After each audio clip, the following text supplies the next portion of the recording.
What's up, ultra happy people? I am your host, ultra runner and coach Tania, here with your magnificent co-host, Andy. In very hot, sweaty Dubai.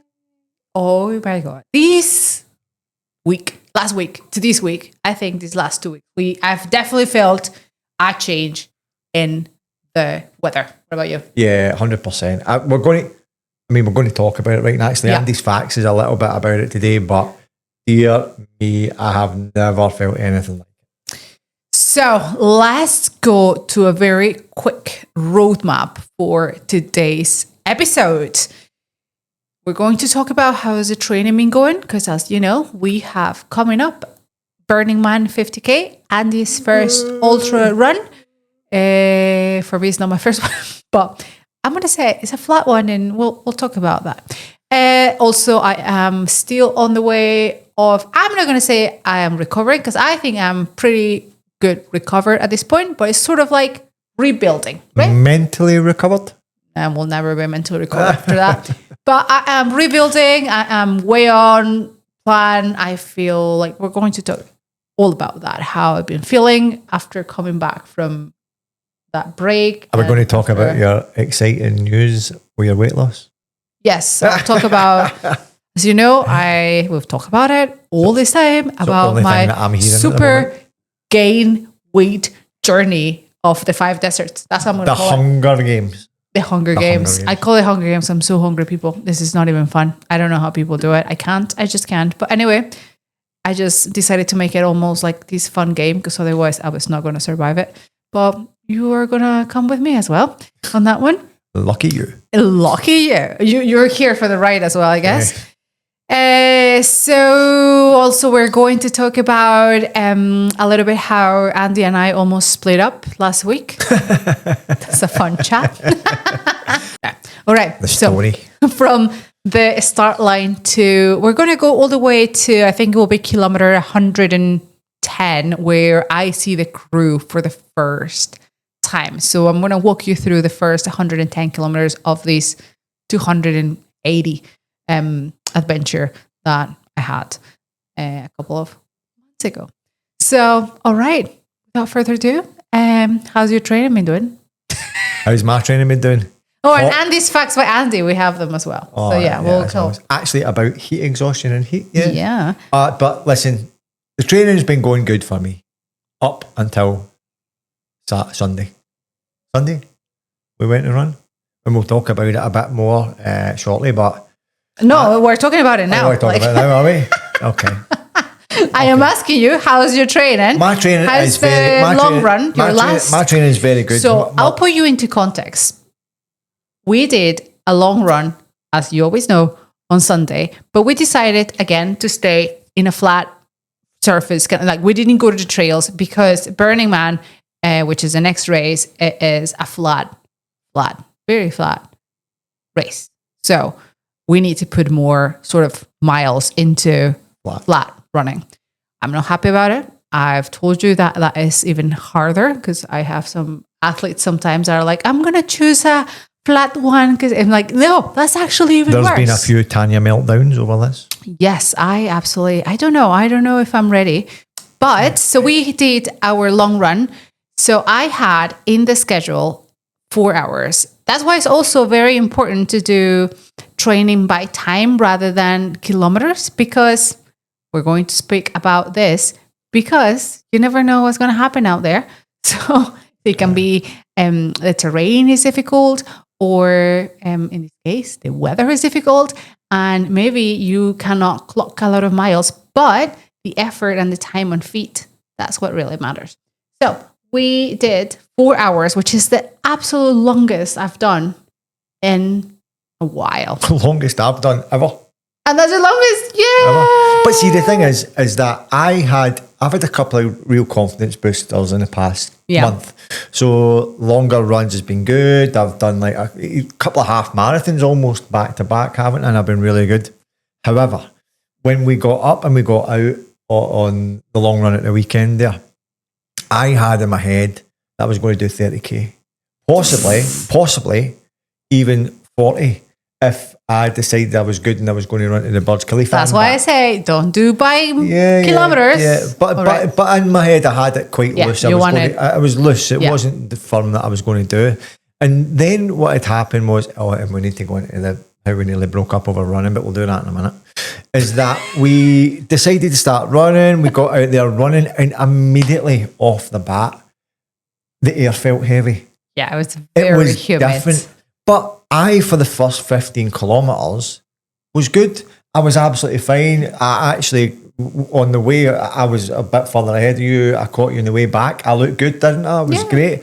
And then I got to it must have been a kilometre 17, and I thought I would take a wee rest, and that was it. The problem, I don't think it was a rest or it was the distance. The problem was that the sun started to come out. We started the run at 5. So that means that we wanted to be done by 8. And by that time, 9. And at 8, the sun was already out, and a killer one.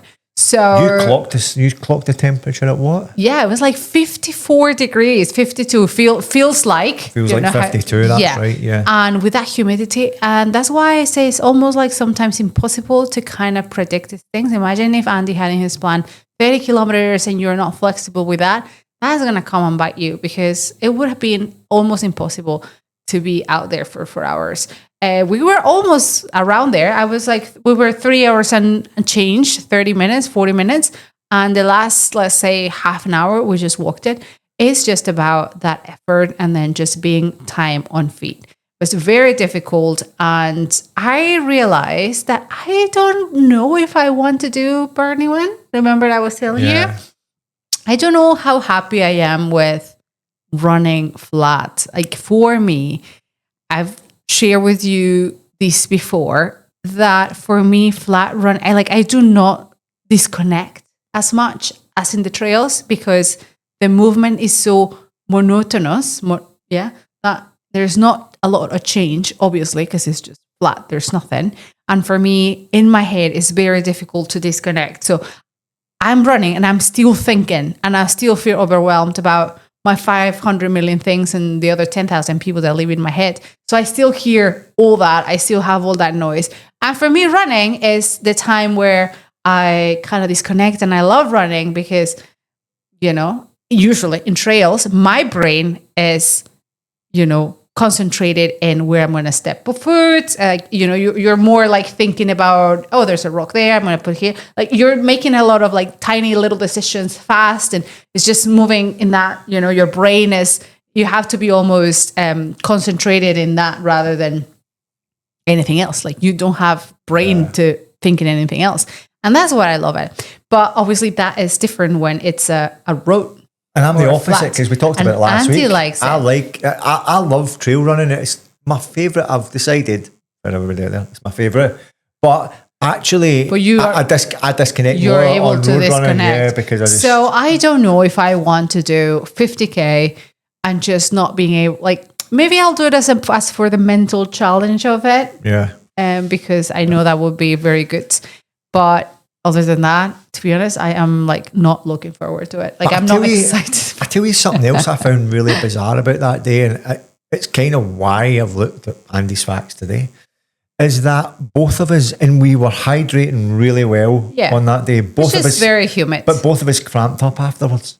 Both of us were cramping up afterwards. Remember, it's normal. No, but it's not something I've experienced before, apart from when I done my first half marathon. Yeah. I'd never experienced that before, but I experienced it. We were very hangover. So when you don't hydrate, even if you hydrate, you are, unless you were running with a gallon of water and salt, there is no way we would, you will still be in the deficit in that heat and humidity we were into, because we were sweating so much. And if you dehydrate at that level, you get hangover. If you just went out and drank. And Andy's facts because that's what hangovers are. Ultimately you drink, you get dehydrated, and that's why you feel crap. So exactly, that's exactly what you get if you go out and have a rough run. Have you ever got a hangover run hangover? Yeah. So we spent it Sunday as usual, just dead. a bit. And I also was thinking, because we clocked in 54 degrees, right? And I was telling you, like, I don't know how the hell. Are you done Namibia? I was able to do Namibia. I do not know how you done that. I don't know. I personally, looking back at it, I have no idea. I have no idea how I survived that heat. Carrying a backpack of 10 kilos and climbing sand dunes, like really soft sand dunes. Like if you ask me right now, I have no idea. I have no idea. Well, I'll tell you the funny thing about that, right, which made me think about it even more afterwards when I read, because we're going to talk about heat exhaustion and stuff like that today in Andy's Facts, right, is that we've also talked in the past about your mind over matter a little bit, you know, what your mind does and how it contributes to what you do. And I can't figure out for the life of me that if you're running in 52 degrees heat, you must be suffering from internally from heat exhaustion and everything else, even if you're hydrating, like we were saying. But then your mind must kick in such a manner that you didn't even notice that. I didn't even notice. Like I said, I think Merenguita, which is my alter ego, just takes over. And I'm like almost in the, we were sent here to do, to complete a mission. Seriously, that's what I think all the time. I am here on a mission and I need to finish this mission. And that's sort of, and then that's it. I just, yeah. But if you ask me right now, I was just thinking about that, like when we were just melting in the middle of that run at the end. So yeah, runs here are starting to get pretty hot. And I don't know, I will have to decide if I want to jump into that Burning Man 50 because of that. And also I haven't trained well because it's hot and I don't know. And my hips suffer so much when it's flat running. Like I cannot move my right hip for a while after, like I almost feel like it locks it. And as I've been working and doing my strengthening and everything, I've told my coach about it. Like we've been working a lot on it, but just my hip for some reason just doesn't like that, like strong pounding of it. But yeah, on to topic number 2. We should have said this one first, but we're going to tell you how Andy and I split up over the weekend. We didn't split up. I think I was just ready to kill you. So let me put you into context first. Let's remember that I've been doing this I've been running for the past 10 years. Andy just started a year ago. And what I was saying before is that I love going to the trails. I love running. I don't love running. I like going outside. Let's not say that I love running because then you're going to be like, oh my God, you love running. And I think I enjoy the solitude of it, like being in the middle of nowhere all by myself. It's just so relaxing for me. It's like mentally relaxing. And obviously now that, that's why I don't even enjoy running in groups like I was mentioning before, because one, I am very slow and I do not enjoy, trying to chase the people. And even though they wait for me or whatever, it's just the feeling of like, oh, they're kind of waiting for me and I'm, taking so long. And I do like to enjoy my long runs in particular.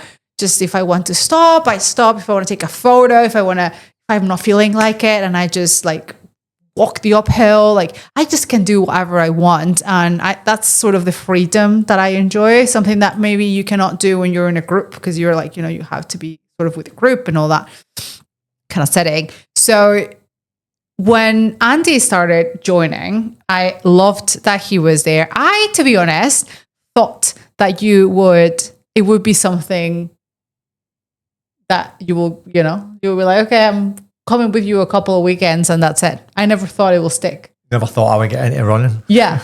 I still don't think I'm into running. And then now it's like every weekend he's there. And now before, let's say, I would see like the empty trails in front of my face. And I love that scenery, right? And now I have constantly a person in front of me because he's usually in the front, and it's like my view is not that view anymore that I used to have. And then sometimes he's waiting for me and I'm like, just keep going. Like, just don't wait for me because you're just making me, like not enjoy, like kind of put that pressure, even though you say it's not pressure, which is, I know it's not, but So yeah, that's why we were going to split up. I will paint the picture. So the thing is that Tanya is absolutely right. When we started running together, and this would be really interesting for anybody else that has been through something like this. With that's partner, why we're sharing it. We want to know. I want to hear about your experiences. Is that when we started running, it was fun to do so, and we were kind of running together. We were kind of running at the same pace as well. And while it was good for a short time, I personally think Tanya thought it was a bit of a novelty, which is why she's saying, "Oh, do you know what? It was. I thought you were only going to do it for a wee while." Do you know what I mean, it was a novelty hanging out and running together. But as we've got starting to run more and more together, I've actually quite enjoyed it. I think I've enjoyed the experience of going out and running in the places that you run, actually finding out that I enjoyed doing it. I enjoyed trail running, which I never really expected. But then actually going out and running and finding a challenge as well. However, also as part of that, I enjoyed the time that we ran together. Bizarrely, it's not like we're out there talking all the time when we're running, because as we've said before, you like having the knowing that you have the company. Like I am there. I'm faster than you, and I am now at the point where I'm running the trails in some parts quite fast. So it's like I'm away in a distance, and I feel the obligation. Not the obligation. That's not the right word. No, but you're a gentleman. I feel the care too, and the love that I want to stop and make sure you're okay. Now, it came to a bit of a head, really, in my opinion, when you had the dirt nap in a couple of weeks ago, and I stood there waiting for you. Because for me, I was not going to allow you to lie there in the trails yourself on a mountain and not knowing how long you're going to sleep for, whether it be 2 seconds or 2 hours. We don't know how long you're going to be sleeping for. And I could tell after that you weren't very happy with it. So, to cut a long story short, Tanya says to me, how do you couples deal with that then? Because I wouldn't run by myself. I enjoyed running by myself, but clearly Andy enjoys the experience of running together or running. And that's where the disconnection was, and we had to communicate, and that's where we had to find in our case, we found common ground into, okay, what we need to do, because I don't think, it's not that it's not fair, but it's not fair that I give away all my enjoyment. I mean, I take a little bit of enjoyment of running. So that's my little, something that I really love to do by my own. And then now, I don't want to say it's been taken away, but it's not there anymore. So how we can compromise, or how can we find that middle, But I think the tricky part for me is it came out of the blue, because I was under the impression that we were happy to run together and stuff like that. And there's times that in the early days, there's times that you were ahead of me and I just cracked on with it. It was about the fact that we went running together more than anything else. Yeah. But the way that we talked about it, I think, was probably not particularly great, because you actually said to me, and probably quite rightly so, I feel that you've taken the thing that I loved away from me. Yeah. And that really kind of frustrated me a bit, because you never intended it. You thought you were actually...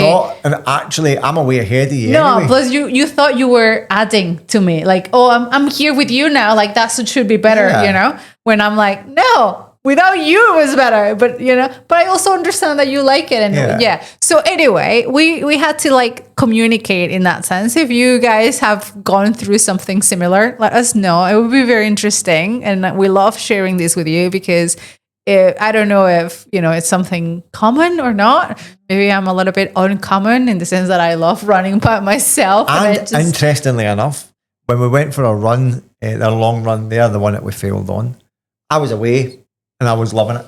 Yeah, I was away and I was loving it. And actually on the way back. Yeah, you seen me and I was like, cool, great. Well, you're great. Boom, I was away again. Exactly. And actually, I quite enjoyed doing that. However, I'm not sure if I'll feel the same out in the trails. All right. So there it is. You have to learn maybe how to navigate, and I can help with that, so you can be self-sufficient and you can, survive on your own. Because I'll survive, I promise. I've gone through Scottish weather. I think I can survive anything after that. In Namibia. So yeah, it was a very interesting chat. You know, we would like to share the good things and the bad things and the all in between. And I think it comes all down to communication and, you know, how can we sort it out? So I said, you know, we can do a couple of runs together. That's great. But I would like if we go to the trails or whatever. And then plus you cannot plan on it because, you know, sometimes I just said, if I am falling behind, just you go ahead. The good thing here in the UAE or where we run is that there is phone signal. If anything happens, trust me, I'll give you a call, which nothing has happened in 10 years. And even in Scotland, when I used to go alone for freaking days, there was no signal. So that's right. I will be okay. I will survive. I know you're like a gentleman and you wanted to wait for me, but just you go ahead. I'll survive. So yeah, we kind of had to have that chat. And I'm really delighted that we've got this down on camera and we've got it down on sound as well, so that if there's anything, it's like signing a contract. In the future that you say, you didn't wait for me, then I can say, you didn't wait for me. Like you told me. No, I'll be fine. Trust me. You know what? I've crossed 5 deserts. You most have extreme indeed. in the world. Strong. Trust me, I'll be fine. I think everyone's frightened of you, not the other way around. And let's start with your Auntie's facts. Oh, yeah. Bye. Almost forgot about them. I'm still waiting on the theme music. I know. One day. No, that's like the Looney Tune one. Yeah, that's probably it, right? Though. Let's not do that one because they will like put my podcast down. Right, okay. So listen, we were talking about heat exhaustion, and it really made me think about thermoregulation of your body. So as usual, I do a bit of a deep dive into it because I want to know a bit about it. So it'll be really interesting to get your viewpoint, and the same with the listeners out there as well, because a few things. So the first thing is when your core temperature hits 39 degrees or 102.2 Fahrenheit, performance drops fast. So science says a 2010 study in sports medicine found that endurance performance declines sharply once core body temperature exceeds 39 degrees due to enzymatic fatigue and central nervous system shutdown. Why it matters? You might feel okay until suddenly you don't. By the time you're overheating, it's already costing you. You're done. Prevention, cooling, hydration, and pacing is way more effective than trying to tough it out. That is correct. That is the ultimate point of what happened to us at the weekend. Yeah, you suddenly feel that like wall hitting you and that you could not move anymore. But that's it. Just slow your pace. If you live anywhere that's really hot, just slow your pace. And if you have ways to cool down, that is sort of the way. Sadly, we don't have any way to cool down. Even the water from the water fountains was boiling. So what you could do is just walk. Seriously. But one thing, and this isn't part of Andy's facts, but one thing that I read about afterwards, and I really knew it deep down, but don't do it effectively enough, is the hydration before the run. I'm not talking about the morning, I'm talking about 24, 48 hours before the run, about how important it is. And more us all week because we're constantly facing the heat.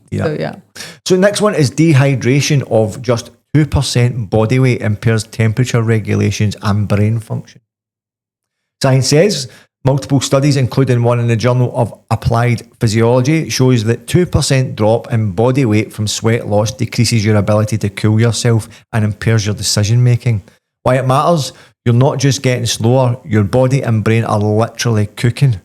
Regular fluids with electrolytes aren't optional in heat. They are a need to go to for life support. Wondering if that's where my brain just got left in somewhere in Namibia. Yeah. Got cooked and just stay there. I think that I probably sometimes take these things for granted. You always tell me that I underhydrate and I underfuel. You always but the bizarre thing is I feel like I overhydrated at the weekend and I just kept going with water and electrolytes, but it's still... Water is not enough, people. Please start putting electrolytes in your drinks. Salt. Even if you don't want to spend money in fancy hydration tablets, because I understand sometimes they're heavy, just put salt. Simple as that. I know it's going to taste a little funky, but just put lemon and salt. That'll be it. Salt is this cure everything. Sweat rate can exceed 1.5 litres an hour in desert conditions. I think we were around there. Yeah. I was soaking. Science says, according to research and published environmental health perspectives, trained endurance athletes can sweat out over 1.5 litres of fluid per hour in hot, dry climates. often without realising it. Why it matters? Even if you're sipping constantly, you're going to be in a deficit. It might not be enough. Correct. Long events and heat require proactive fueling and fluid plan, ideally tested in training. That is such a good point. It's like food. As much as you're hydrating, like that's what I was saying. Even though if you run, you will need to run with a gallon of water to put back all the liquids that you're losing, which it'll be almost impossible. So you end up in a deficit. And that rate that we were sweating, it's almost impossible to keep up. So yeah, exactly. You've experienced it loads of times. You've talked about it a lot. Well, definitely in the past, you know. Yes. So next one is heat exhaustion. Symptoms often mimic bonking, but the fix is different. Oh, okay. Yeah, see. Science says symptoms like dizziness, confusion, nausea, and cramps are common with both glycogen depletion and heat exhaustion per a 2023 review in Temperature. Why it matters? If you missed heat signs as just low fuel, you might keep pushing and worsen the situation. Then that's it. You're Learn out. the difference. Heat issues need shade, cooling, and hydration, not more gels. That is correct. I think for me, the first thing that I started noticing, which I was telling you on Sunday, is that I get shivers. Like I start getting cold. When you are cold and it's 50 degrees outside, that's when your body is not thermoregulating anymore. And that's when you need to take it a little bit slower or stop. And the nauseous, that happened to me in Namibia and in Atacama. Yep. Nauseous constantly. But I wouldn't recommend this on your training runs, right? If you get nauseous, you stop. If you're in a race, you take a pill and the nauseous go away. Because you have a mission to complete. So the next one, this is something that is quite close to my heart, and it didn't start out as an Andy's fact, but it's a point that I wanted to make it anyway. Excessive sweating during training isn't bad. It's actually a sign your body's doing its job. I was going to say. Yeah, wait till I tell you. Yes. Science says sweating is your body's primary cooling system. Well-trained athletes often sweat earlier and more heavily than untrained individuals. I was going to ask you. This isn't an efficiency. It's a highly efficient thermoregulation response. A 2010 study in the Journal of Applied Physiology. What year do you live in? I know. Found that trained endurance athletes have a greater sweat rate and earlier onset of sweating, which helps maintain optimal core temperature during or prolonged effort. That is great. I was going to give you that as a homework to do for the next episode. Oh, yeah. That is so funny. But here's the thing, right? If you're drenched in sweat during training, you're not broken, you're optimized. Oh my God. Tania. It means your body's cooling itself quickly and productively, protecting your muscles, brain, and heart from heat-related damage. In fact, if you don't sweat enough in the heat, hard sessions, that's more concerning. It could be a signal of dehydration, heat adaptation issues, or nervous system fatigue. Your sweat smells worse when you're stressed in the heat as well. I don't smell bad, no. You do smell bad. Oh my God. But the reason I mentioned that right at the end there is that when I was reading about the sweat situation, and actually I'd heard of this study a while ago, right, and I thought it was dead interesting, is that in 2009 a study on sweat and humans can smell fear. Oh yeah, showed I've heard that. that we can smell fear. So this was published in Psychological Science. So your body doesn't just leak salt, it leaks chemicals. Signals. So stress sweat actually is a chemical signal and unconsciously influences people. Yep. So there was actually a study done, right, where they had got two groups of people and they had got some watching nice movies, nice and calm, and they watched it and they were sweating, still sweating, it was in a hot room. And then they got another group of people that skydived. After that, they took the clothes and separated them into the ones that skydived and the ones who watched the nice movies, and then presented it to people that hadn't. Yeah, to smell them and see which one would smell worse. And did you know that the people who had skydived, when they smelled the clothes, when the people smelled the clothes, they could smell the fear from the people that skydived? That is so funny. They wrote down what their fear was. So if you're in trails, don't have fear, because then a cow will hit you. Don't have fear kill. but actually, that's a very good point, because see that story of animals can smell fear. Yes, you have to be very calm. True. You have It to is be true. But now that you mentioned the sweat rate, I was going to tell you to study or to like put that as a homework, because this week I went on I want to play paddle. I know. Just, I have. You might need to explain what paddle is. They won't. It's a very Dubai thing. You guys Google it. No, it's not.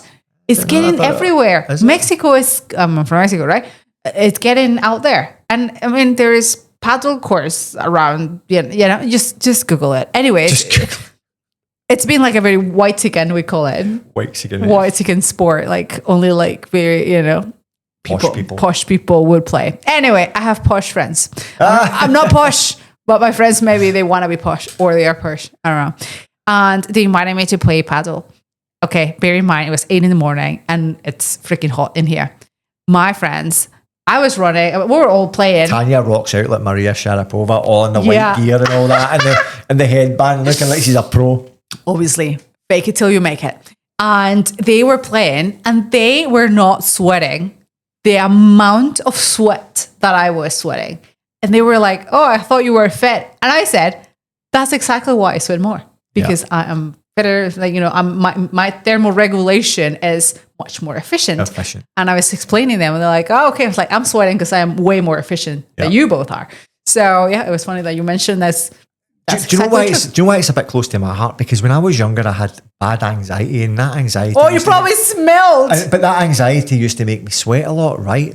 And it wasn't until later on, until you get a bit of confidence and you deal with it and all that sort of stuff, that it kind of stopped. You're still stinky though. But my impression was always, I know, even but my impression was always that it was an embarrassing thing. You know what I mean? But it's not. It's actually about how you're, especially if you're out there as an athlete running or whatever. Yep. That is your body being super efficient. So if you sweat a lot, clap for yourself. You're good. You're doing good. Well done. All right, everyone. I think the time has come. We are going to start talking about Cocodona because, everyone's just probably waiting for this moment. All right, time has come. Everyone. All right, let me put my time machine. Oh, Jesus Christ. It's been like this all day. To kind of remember what happened months ago. And I want to be as descriptive as possible. I kind of want you to take you with me through the whole experience and journey, and I want to be as descriptive. So last episode we spoke about how I was obviously fear and nervous and everything, but I told the line. I was there again. We'll start from where we left off last week. I was standing in that start line, shaken. I was crying uncontrollably. They have left, so I was standing there alone. I did not know. By left, you mean not actually physically got in the car and left? No, they were like out of the coral. Like you have to leave your athlete inside, and so I was standing there crying my eyes out because I don't know. That's just my nervous response every time I'm going to do something scary that I am like very unknown. I just like, that's how my body just reacts. I didn't want to cry, but it was just like tears were just coming out of my eyes. And I was very close to the spectators, like all the people that were there. And I remember this guy just touched my hand and he's like, "Oh, you're going to be fine. You're okay." And that made me even cry even more. So it's like, okay. I didn't know anybody. So I felt so alone, even though everyone's so friendly. I felt like this is it. Like I'm going to be like, this is my reality. Like I'm going to be alone for a good day and a half, I would think, because I'm not going to see my crew in the next 110 kilometers. So the start line. And interestingly enough, that was a decision that we made quite late, remember? Yes. So the decision was very late that you guys were not going to come to Crown King because it was in the top of a mountain. And the road to Crown King was very, very difficult and very technical. And we didn't know if the band that we rented will survive that trip. So I was like, you know what, you guys, I don't need you. It's fine. So I put a drop bag and then that's it. A drop bag that they asked us to put waterproof clothes because there was rain in the forecast. And I was like, you know what, don't worry. I've survived Scottish rain. Like I can do this. all I knew, they asked for a jacket, but I didn't want it to have some pants because I know I get cold, and I know it's good to have rain pants. So we actually had to go the day before to sports shops just to find waterproof pants, because clearly I didn't bring waterproof pants. So I put all those in a drop bag, and that was left. So again, that was the day before. That was like a quick summary. And then fast forward to the day of the race. Woke up, all good, got ready, drive up, and then I'm standing in that start line. And the start line was, oh my God, it was again like being in Hollywood for ultra runners. It is like Courtney Walker, Sarah Stavovsky, Ryan Sand, like the biggest names are just there next to me. Well, not next to me, but like they are standing there with me, about to face the same thing I am facing. And that thing, not in that moment, but before, it blew my mind, because I was like, how did I ended up trying to think that I can do something that these, superhumans do? Like, that is incredible. Well, I'm about to kind of do the same thing. And I also seen Andrew Glaze, the guy that you like on socials. He is super kind. And I actually uploaded a video, like a little interview. I asked him, it's my first 200. And he's like, well, this is 250. I was like, just don't say that. Like, let's just pretend to 200. I mean, in my runner's math mind, it was 200. And then the next 50, I don't know. I will just figure it out. Even for me, I still don't know a lot of the ultra running guys like that, all the sort of super stars of ultra running, I guess. But even me, there was people that I could see on the start line, like Max Joffrey and things like that. I was like, oh my God, these guys are actually here to compete, I know. It's they obviously run to another level, but it's so cool to see them and just to, I don't know, share that start line, with them. And okay, so the race started sharply in the morning. I think at 5 in the morning. Can't remember very well. 5 in the morning, probably. And the first 2 water stops are sort of close distance, 10K, 12K, is like, it's not bad. But after, in the second checkpoint, you needed to put 4 liters into your backpack. So you had to bring... You had to bring like your kidney thing to put, like, to have the capacity to carry for minimum. And I've heard horrible stories of this section of people like not making it because they didn't put enough water in there, and people kind of sharing water with people that were kind of like half dead through, because the next section is 22 kilometers, all climbing in the sun. And just bear in mind that these first 50K are like almost 80% of all the climbing in the race. In the race, we have 9,000 to 10,000 meters climbing. So we're going to do most of that in the first 50K. But just to make everybody aware, that was something that you planned for, and you knew that was going to happen. Yes, we knew the first 50. Yeah. And it is very well known as well that if you make it to the first 50K, like, you have really high chances to actually be okay. Yeah. And then also making it through that checkpoint, like to the cut-offs on those first kind of sections in the first days. So the next one was the most difficult one, in the sense that you will have to be prepared and almost self-sufficient for the next 22 kilometers. That is all a climb in the blistering sun. Thank God this year, I don't know if it's thank or not, but this year was super overcasted. And I think by the end of the climb, it even started raining for me. It would have done because... started pouring down. And I was like, seriously, what is this? And I had to, obviously, I didn't have my jacket because the waterproof things were put in the first big checkpoint in the drop bag. So I did not have my waterproof anything. So I was like totally drenched, and I actually lost the way in a little section. And I had to pause myself for a second and be like, okay, like, I was like getting cold. I was wet. Yep. and the route mark section was not very good, and I was feeling very confused. But I was like, and I was alone. I couldn't find anyone. Like I was gonna usually wait for someone and just kind of, but there was nobody. And I was like, you know what? I need to figure this out. So I kind of retrieved my steps and kind of went through like the tags again. One of the things that you've said in previous podcasts is that actually you don't mind that kind of weather because it's really what you trained in, for example, in Scotland and when you were in and you know in what? Gobi, you loved it. The rain wasn't cold. Yeah. It was just like not cold, wasn't warm, but so just, you were probably thinking to yourself, right, okay, I can deal with it. Yeah, it was okay. It's uncomfortable because everything is wet, but and obviously we started climbing more and more to get to Lane Mountain, which that is a high peak over 2,000 meters.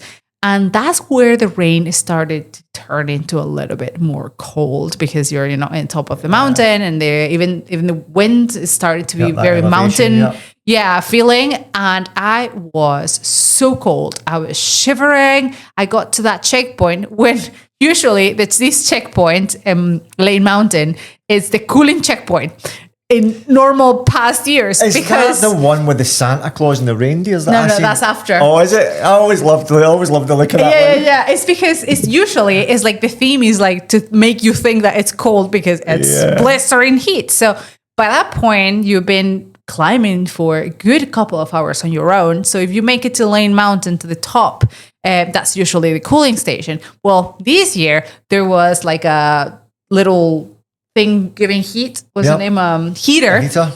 There was a heater, so we were like 2 or 3 runners in a wee corner surrounded by the heater. I was like just shivering so much. The next checkpoint was 5 kilometers away, but I was like, I've been shivering and being very cold for a while now, and I was just, again, if you're shivering, you are wasting a lot of energy. And I was like, this is not going to work. I need to solve this. Like I need to feel more, more comfortable at least, and I just can't. So I remember an old trek I've done before. Oh, I know what's coming. I see they were using clearly bin bags because, what? And I just asked the volunteer if they can give me a black bin bag. So the volunteer was very confused with what I've asked for, but, obviously they gave it to me. Did you learn that in Scotland by any chance? No, in Mexico, actually. In Mexico. And I grabbed the bin bag. I caught the other hand. And then the volunteer realized what I was doing. And he helped me very nicely to cut off the head so I could put my head through. And I was like, and then I put down the bin bag. It was so big. It covered me all the way to my ankles. We actually have an image of it that's really funny. I thought it would be like one of those like medium sized bin bags. It will be to my knees, But I put it down and I let it go. And it was like all the way down to my ankles. I was like, okay, this is a bit. I was like, well, I'm not going to cut it. So, this is it. So I stood up, and that was such a game changer. I was so toasty, so great. It was perfect. I was like, you know what? I can do this. Whatever. This is great. I was warm because it was windy. I think the wind was the one that was getting me cold. Yeah. So obviously, the moment that you put the bin bag, there's no more wind. And even though I was soaking wet, I was fine. Anyway, I just needed to survive the next 5 kilometers because then I would make it to Crown King, where that is the big checkpoint, and that's where my waterproof and clean, dry change I put there. So I was like excited to get there and at least change and just have a dry top. I added it there just because I thought, oh, what if I want to change? But thank God I added a t-shirt because I had no idea it was going to rain that bad, to be honest. So it was great. I changed. I got to Crown King almost at sunset. I arrived to Crown King where there was like light, like very low light. It was about to go black. So I got there. I looked for my drop bag. I grabbed my drop bag and then went to the toilet and just changed, dry off, and it was beautiful. I felt like a new human. There was this Crown King checkpoint is the cutest checkpoint ever because it is in these like wild west kind of setting. You know? It's all dark wood. Yeah. And the checkpoint is actually a saloon, like, like a proper, like in the movies. Like, it was just so funny to walk in there. And I was like, this looks like a movie set. And they had like this heater, in the middle of the saloon, and it was on. So I sat next to the heater. I put my things to dry, my socks and my shoes and, a couple of things. I put the things that they were super wet in the drop bag just so they can take it back to, burn them. Yeah. And obviously I ordered a beer because, you can't just say no. Why not? Everyone was drinking a beer. I was like, yeah, sure, why not? Well, do you know the interesting thing is because when obviously we weren't with you at that point, we were actually back in the apartment and we were watching the runners come into Crown King. Oh. But the thing is, that's how I know about it. But the thing is actually it was sunny when they were there. Yeah. So like that was all the leaders of the pack. They were all getting in. They were all sunny and they were loving it. And you could see them sitting there out in the sun. It was like some Alpine lodge, ski lodge or something. Because we were very high. It's not high in like this is 2,000 meters. It's not. But it felt like that. Even the air, like everything is like very alpine. Think, if I remember right, you actually run up a small hill and then you need to run back down. You go into the little right. Wild West area, and then you kind of go back, like retrace a little bit of your steps to kind of go out to the checkpoint to kind of keep going. But that was a very good question. What the hell? What you guys were doing while I was trying to survive the day? Oh, we were partying. no. Listen, I left you. We pretty much. And what do you do? Well, we went back home. There was a small snooze. Because it was very early in the morning. Oh my God, I love how you guys are so worried. And then what we done is we then went and got the food for the van. We got some of the things that we realised that you required, like you needed an extra set of headphones, which we went and got you. I came back. I went for my run, and then it was just a case of we hung about for a little bit, and then we were off again. My God, you guys living the life, eh? No. Actually, but it's funny. It would not have been anything like that if you had decided that we were going to go to that first checkpoint, because you guys would need to be away, running around. And and that was it. When I left Crown King, it was dark, so I knew I was going to put obviously a night shift. That was my first night shift. So I was like, okay, this is it. We're going in for the first one. I put my headlamp.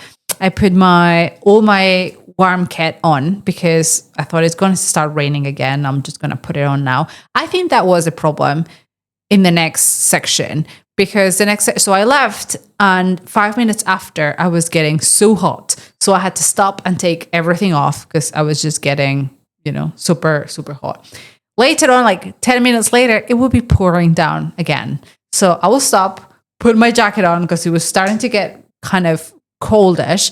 And that's how I played for the next freaking 40 kilometers. Seriously, it was just like an on-off, and at night. So it was my first night. It was beautiful. I never felt scared. I was alone for most of the night. I seen people here and there. I seen a guy that was sitting down with his emergency blanket on. And obviously I asked, are you okay? And he's broken an ankle. Oh, he's like, I think I broke my ankle. I can't. And was like, well, he already called. Obviously, he already pressed the 911 button. People were coming for him. There's not much I can do for him, really. I asked if he needed food. He's obviously, but that also shows you the importance of carrying your emergency blanket, because by that point it was very cold. If you're stopping and you're just like sitting down, it would have gotten really cold, and it was raining. So the poor soul was just sitting there waiting. What time do you think that would have been? That was right when I left the checkpoint. So I would say, like night. So like midnight? Like midnight, yeah. So it's really just at the start of when it gets really cold. Yeah, it was very cold. I was very cold. And like I said, don't ever underestimate the power of an emergency blanket. Because I was like, I've seen the emergency blanket, but I said, you want another one? He's like, oh, I'm fine. And he had actually a very good one. Like I could see, like it's one of those like big one that covers all your body. Because there are other emergency blankets that are just like a thin square that you can just like do the top. But he was really well covered. So I was like, okay, I'm sorry. And, you kind of have to leave him there. And it's just when you see things like that on the trail and you're in a race, you kind of realize like it's like a reality check of like you're doing something really difficult and just be careful. And dangerous as well, I guess. It's dark, and you have to be a little bit more careful of your footing more than anything. So it was raining on and off all night. I got to a checkpoint. Don't ask me the name because at this point, I have no idea. You know what? I think I stopped counting kilometers or whatever. At some point, I was just like, it was still very uphill, by the way. So I just like, I'm just going to keep walking. And the good thing is that navigation was so easy. Like there was no other trail. Like there was no other way that you could it was go. easy to follow. So it was nice because I could relax my brain in the sense of like, I don't need to be stressed of like navigation. Where am I going? So it was great in that sense. Even though you didn't see people, I guess, did you have a sense of other people around you? There were people around. Like I'd seen people in front. If I turn around, because we were wearing the headlamps, you could see lights behind you. You can see lights in front. And like I said, I think I stopped counting kilometers. I just said, I'm just going to walk and, eventually, and then you will find like these wee tent in the middle of nowhere with lights up. And that was a checkpoint. And I was like, yeah, I made it to another checkpoint. Because they were in the middle of the woods. Yeah. Like they set up a tent in the middle of nowhere. And obviously you can drive, like it's drivable, right? People, obviously the volunteers and the organizers drive all these kits up there, the mountain. And but they were all set there, and I was like, "Oh, that's great!" So in one of those, I sat down. They had a wee fire, trying to dry again because we've been, on and off wet.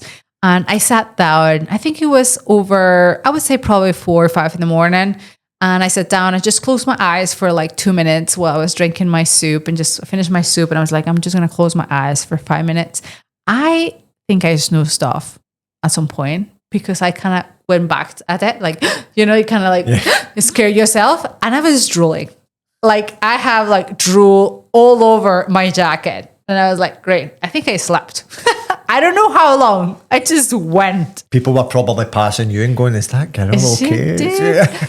Everyone, it was like, again, it's not the first time I see a race like that. It's like war, like a war zone, bodies here and there. And they're just like, laying down and looking. You don't look half dead yet. It's the first night, so you're still pretty sharp. The first night I didn't hallucinate. I think the first night you still 30 hours ish, and you're still pretty good. Pretty good. Yeah, I think things are about to change the next one. But I arrived there. I think I realized that I snoozed off, which it was great. And then later on, did you feel better for it? Yeah, I felt much better. I was like, whoa, okay, that's great. Like, let's keep going. Boost. Yeah, like you don't underestimate those like 5 minutes of snooze. I later on, not too much after the sunrise started to coming up, and I was like, oh, great, survived my first night. Well done. Pat in the back for Tania. Yes, I love sunrises. I think you get always this like energy boost when you see the sunrise, like the light and the sun and a new day. I don't know. It's just something changes. And you hear this from a lot of runners that if you feel like your energy is going low, and then right when the sunrise gets, you just feel this like energy boost again. I think it's also solar powered. Some solar powered. I think you are, it's your circadian rhythm, like you want to sleep. So all night you're fighting with that urge of going to sleep because it's dark, because, and then when it's morning, you don't have to fight with that anymore. Like your brain is like, oh, it's up, it's morning, So I think that's what it is. But we always get that second wind when it's sunrise. And I can't remember much of where I got the sunrise. Like I can remember the scenery. I think I was still a little bit like head down, just one foot in front of the other kind of thing. But I made it to, it's called Camp Kipa. This is kilometer 99. And I had the most delicious breakfast ever. That's where I had my breakfast, because it was morning. It was just starting to like sun come out. And they were like, oh, you arrived. I don't know if they have different menus, I think, because the people that arrive there, last night they got a different menu. They got dinner. And the girl was like, oh, it's now breakfast time. So we got like a different treat because it's now breakfast. So we got, so it's just like you're like in an all-inclusive, all-inclusive pain cave. Yeah, there is like this like thing, like a board, and they put there what's in for the menu for today. And they had pancakes. So I ordered, obviously, pancakes. And they're very nice. They're like, do you want bacon with it? I was like, yeah. Do you want maple syrup? Yeah. Anything you can put on there, just put it in there. And it was lovely. And also they were very nice in helping us to dry our kits. So they took our jackets because, on and off, everything was dry, just super soaking. And they took it. They didn't have like a dryer, clearly, but they put it next to the oven where they were cooking. Yep. So at least, with that heat. So there were a couple of jackets hanging in there. So I put mine in there. A volunteer helped me out to put it in there. And while I was eating. So we'll leave the jacket to dry a little bit while I eat. That is a brilliant idea. That is a brilliant idea. Put a couple of dryers at the checkpoint so that you can fire in your There you go. There you go. But it was great. It was getting cold as well. I was like, this is so cold, people. Like, I'm just like, I don't know. But after a couple of pancakes, we're good. We're, all right. There was like a couple of couches sort of in the side of this was like I want to say like a gym, like a gymnasium but it's not. It had like seats. So it was like a church without being a church. It was like just like a center of the community sort of thing. Like maybe community like center. Yeah. Exactly that. They turn into a basketball court sometimes. Probably. No, because I was gonna say that, but no, because he had a kitchen in the back. So how is that? In the middle of the court, they're gonna have a full on kitchen. These days. But it was beautiful because it was like this like alpine cabin again. Like it was nice, but they had like couches all around it, and I'm like, I'm not gonna pass a couch without laying down. Having a snooze, of course. So I lay down for a couple of minutes. I closed my eyes. I said 15 minutes. I didn't sleep. I just closed my eyes and just kind of relaxed. I couldn't sleep because I was shivering. It was so cold. I couldn't, I was still shivering. And my jacket was being dried, sort of. So I could, it was very, very cold. They did have some blankets though. So I wrapped myself in a blanket like a taco and I was there. It doesn't sound too bad, does it? I know, right? Lovely couches, pancakes, sunrises. What were you crying about? This is awesome. Yeah, it's like in saloons having a beer. To be fair, it does sound. I'm selling it. It sounds like a decent holiday. I'm selling it, definitely. You wouldn't spend that much though. And that was it. I kept going. It was very cold, that little section. And the next one was Camp Wamatochi. And that was 110 kilometers in. I was starting to the sun came out, I remember, for that stretch. And I was like, oh my God, I could feel the warmth in my skin again. And that was so nice. And I got to the Camp Wamatochi and they have the menu. Like I said, they have like a wee stand where they have the menu of the day. Because they have different options. Yeah. If you're vegan, if you don't eat this, you don't eat that, that's what it is. So I chose to have some burgers. So, see what I mean? Sounds terrible. Horrible. So I had a burger and I sat in a table and I think they arrived after or they were there. I can't remember. There was these 3 girls that we've been passing each other through the race. They passed me, I passed them. And so it's like, I have seen them, often and we've kind of shared a little hi and, here and there, but we're now sitting in the same table having a burger. And you know how I love girl power and all that. And it's sort of my age as well. So it's the uncommon sort of thing to. So I was like, oh my God, where you guys from? And they were Native women group. So they're runners clearly, but they are Native American women. All right. They're the ones with the big bunker thing. That was a very good discussion. I am going to I want you to remember these girls, because they are amazing. They had the most amazing crew ever, and cheers ever. And they made, actually, one or two made it to the finish line, and they had an epic arrival because they had like a proper like festival going on. Oh, it was awesome. Anyway, it's one of these ones. Since then, we've been together. Like we've been sort of in the same kind of pace or group, and we started talking there. It was amazing. So they're Native American and they look quite amazing. One of them in particular was looking very strong, and I was like, okay, this girl is like serious business. And so just remember that, because I'm going to talk about them a little bit later in the podcast when we keep going through the distance. Anyway, I left from there. I think actually I left with them at that point.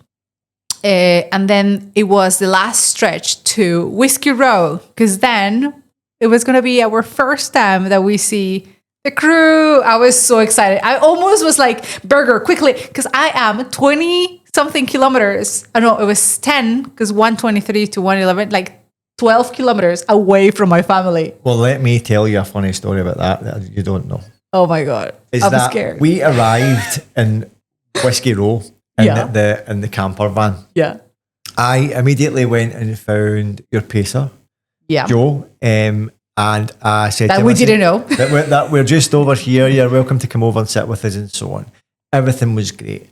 And then you called. Remember you called? Or you messaged and you said, I broke my poles. Yeah, I broke my poles, but I'm only about 2 miles away.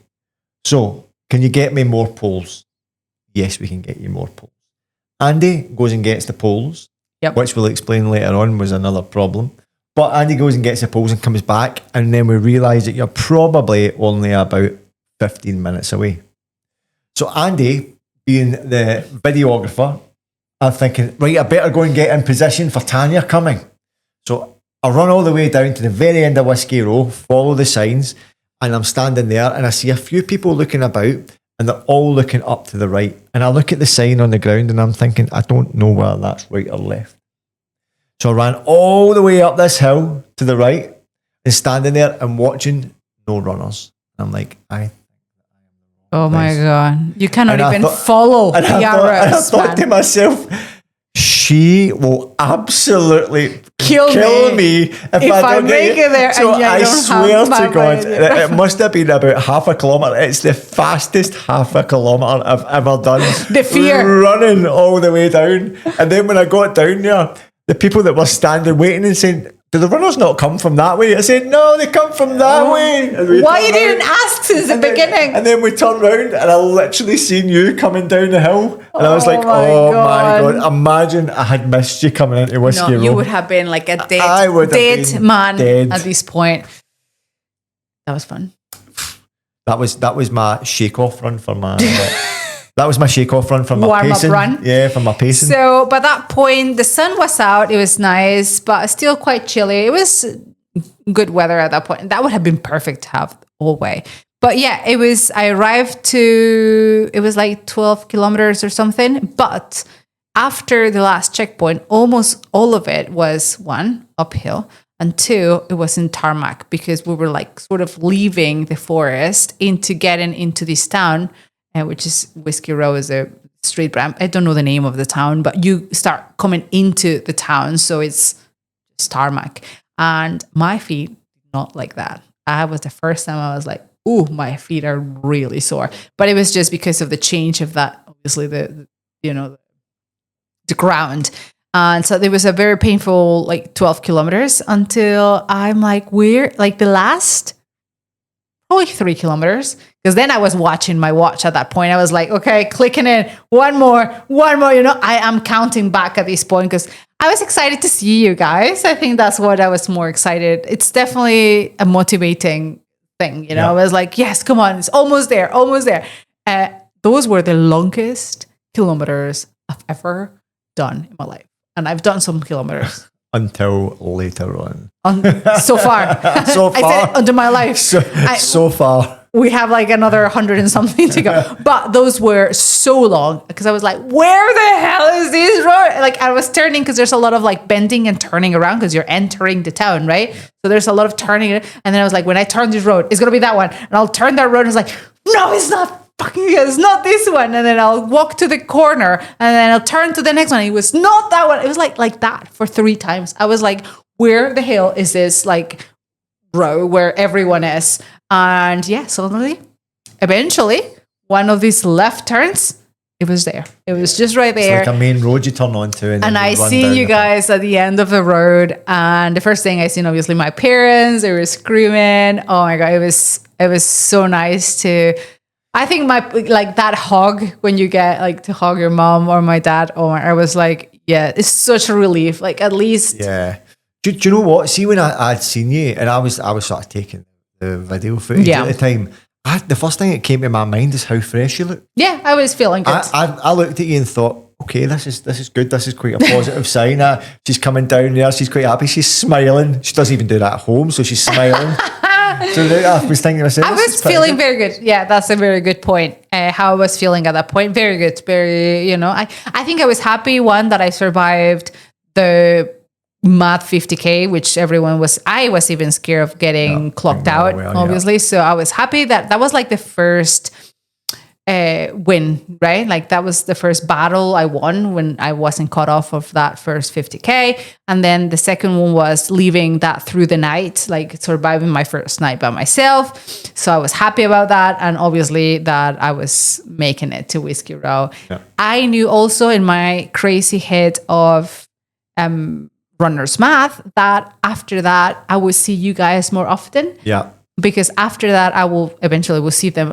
This one was a long one because the first 50 you cannot have a crew and then you guys couldn't see me. So it was the longest stretch. And then after that I knew I was going to be a little bit, you guys, like the real fun will start because, and then also it's kind of well known that if you survive that until Whiskey Row, you have pretty good chances that you are in the other side. So I think that's why I was smiling. I was like, whoa, that was something, but it was fun. And when we got you to the van and you sat down and all that, you really did look quite comfortable at that point. I got there with plenty of time away from the cutoff. So I even took my time. I think I thought I'm going to snooze for a little bit, but at the end of the story, I didn't because I couldn't sleep anymore. Yeah. So I was like, you know what? I'm just wasting time. Let's just go. I put some leggings on because I was feeling quite cold. With later, I think I regretted it because I should have taken some shorts because then the heat was, because we kind of changed a little bit. It will still rain later on, but in that section was very hot. So yeah.